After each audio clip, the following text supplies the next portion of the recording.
तो स्वागत है दोस्तों, ये मैकेनिकल इंजीनियरिंग के इंटरव्यू का बेसिक से लेके एडवांस का ये पार्ट थर्ड है। अगर आप दो पार्ट नहीं देखे हैं तो मैं लिंक दे दूंगा डिस्क्रिप्शन में, आप वहां से जाकर पार्ट फर्स्ट और सेकेंड देख सकते हैं। ये 50 क्वेश्चनों का सीरीज है, तो ये पार्ट 3 है। तो चलिए दोस्तों स्टार्ट करते हैं। और तो question number 21, explain mechanical refrigeration.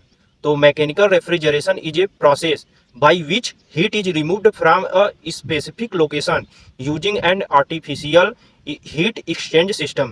The refrigeration system can be cyclic, non-cyclic, magnetic or thermoelectric depending on the application for which refrigeration is needed. तो मैकेनिकल रेफ्रिजरेशन एक ऐसी प्रक्रिया है जिसके द्वारा एक कृत्रिम ताप विनिमय प्रणाली का उपयोग करके एक विशिष्ट स्थान से गर्मी को हटा दिया जाता है।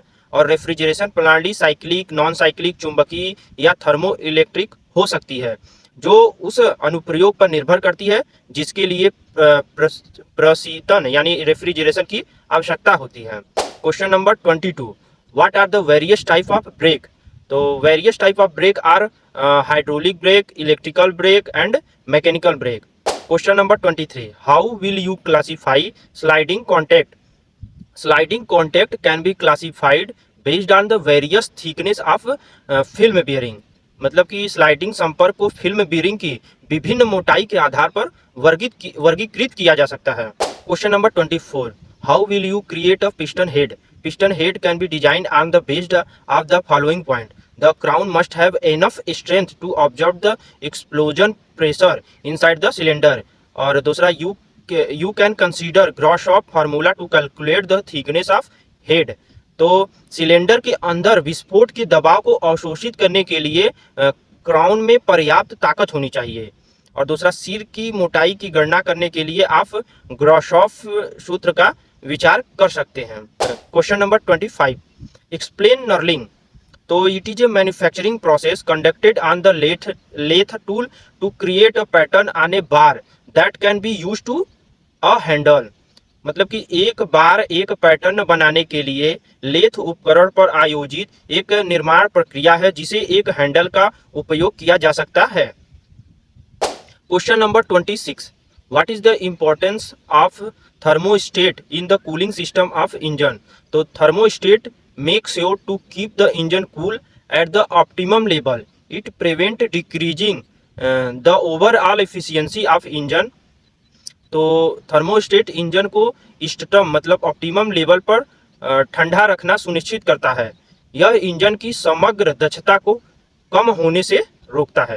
Question number 27, what is the most basic characteristic of super critical boiler. तो super critical boiler do not have a heavy drum to separate a stream from water and stream. They also required less steel metal. मतलब कि super critical boiler में पानी और भाप को अलग करने के लिए भारी ड्रम नहीं होता है, उन्हें स्टील धातु की भी कम आवश्यकता होती है। Question number 28, what is the relation between thickness of thermal boundary layer and the depth of the hydrodynamic boundary layer. तो the ratio of thickness equal to Prandtl number -1/3। Question number 29, what do you understand by engineering drawing. तो it is a technical document use to transfer technical details and define requirement. Question number 30, define the least count. तो it is A smallest value that can be measure by measuring instrument. Least count can be measure using the following formula. तो least count equal to value of 1 scale division minus total number of vernier scale division. तो यह सबसे छोटा मान है जिसे मापक यंत्र के द्वारा मापा जा सकता है।